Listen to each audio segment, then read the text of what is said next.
बऱ्याच जोडप्यांना प्रश्न असतो की माझे सगळ्या तपासण्या नॉर्मल आहेत, मग गर्भधारणा का राहत नाही? तर त्याच्यामागे नक्कीच काहीतरी कारण असतं. पहिलं कारण म्हणजे कुठेतरी तुमच्या स्त्रीबीजाची क्वालिटी कमकुवत असते, जे की आपल्याला बाहेरून कळत नाही.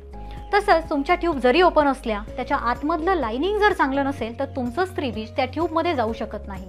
तेही कारण असतं इन्फर्टिलिटीचं. शुक्राणूंची संख्या ठीक आहे, मॉर्फोलॉजी ठीक आहे, पण त्याच्यामध्ये जर DNA फ्रॅगमेंटेशन जास्त असेल तर असा शुक्राणू गर्भ बनवणार नाही किंवा गर्भ कमकुवत बनवेल. तसंच तुमच्या गर्भाचं क्रोमोझोमल मेकअप कसं आहे, जर तो गर्भ क्रोमोझोमली ॲबनॉर्मल असेल तर तो तुमच्या गर्भाशयात चिटकणार नाही.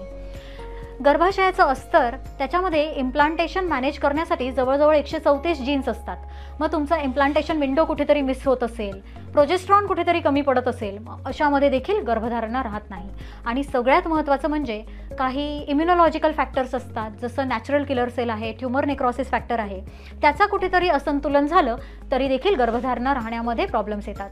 यासाठी तुम्हाला एका चांगल्या फर्टिलिटी कन्सल्टंटचा सल्ला घेणं महत्त्वाचं आहे, डिटेल इव्हॅल्युएशन करणं महत्त्वाचं आहे आणि नक्कीच तुम्हाला मग गर्भधारणा राहू शकते.